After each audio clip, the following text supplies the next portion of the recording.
Hey everyone, Ahmed here, and in this video we're going to talk about a quick tip for adding a nicer uh, motion for the wing when it folds. So let's talk quickly about how we're going to make this fold look more believable or more life to it.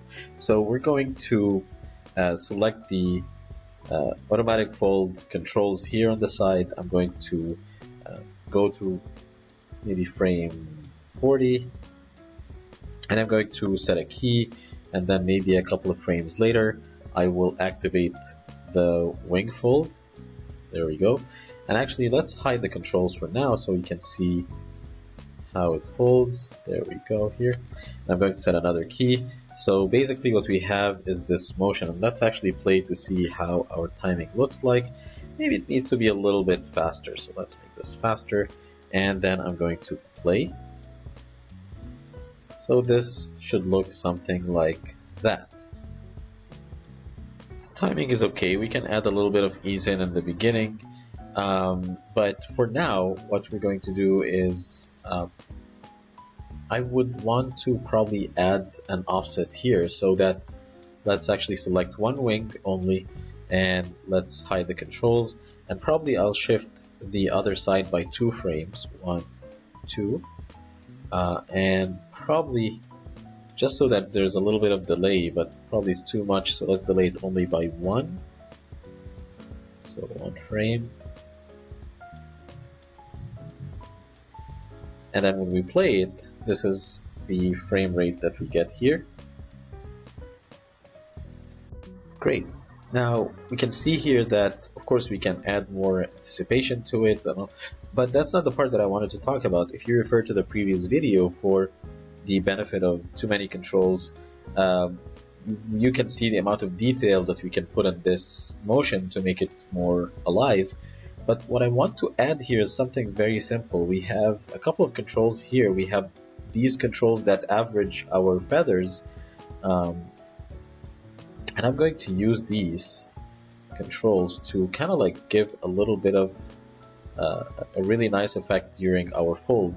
So let's select these two, and actually maybe we can select these two, but I would want to see where it starts. So probably from frame 40 to frame 44, and then frame 48. So 40 is where these two will start, and then 44 is where I will be actually rotating them far away, so it's almost like they're being dragged by the wing.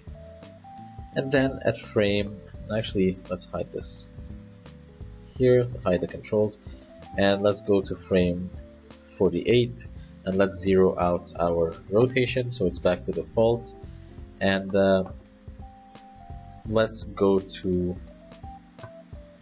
our right control, and remember we shifted the other keyframes by 2 on the right, so let's move it by 2, so 1, 2, there we go. And let's play here to see what we have. Let's hide this. Then when we play it, we can see here that that secondary motion compared to what we had before adds a little bit to it.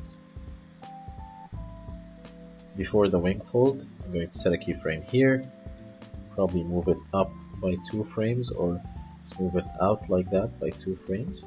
Just kind of like out and then in. Okay, let's play it here in real time and see what we have.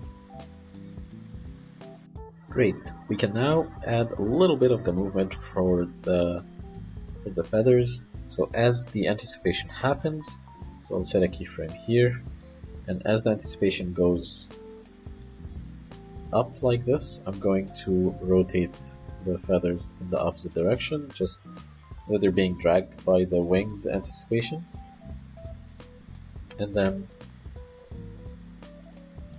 I'll probably delete this just to give it a little bit of movement here. There we go. Okay, let's also now hide these controls, and let's see how it looks like now. Okay guys, so now you can see the difference in the progress here from the beginning, just using the default um, ability to fold the wings that comes with the rig automatically, and also starting now to add secondary motion, a little bit of anticipation. Now you still will need to build on top of that a lot, but that just gives an idea of some of the parts that you can move in the wing that can make the wing feel more believable. And if you can see also, there's like a wobble in the body a little bit that had been added, like as an effect of like the wing leaning or hitting the body. And of course that wobble will still need like more probably left and right, but just added two of these here just to give you guys an idea that probably will still move the head a little bit, like move just to make it more, just flesh it out a little bit. The tail probably will have secondary motion and all of that, but yeah, so hopefully that gives a quick idea of some of the things that we can add to the wing here to make it better. You can even activate the control for each single feather and curve these feathers even more, but that's as long as you understand what you would need to do. I think the rest is clear once you understand already this part of what we've been doing so far. But hopefully that was helpful, guys, and feel free to have to put your comment under the video if you have any questions, or if you also want to download the rig, the link is in the description. Thank you so much.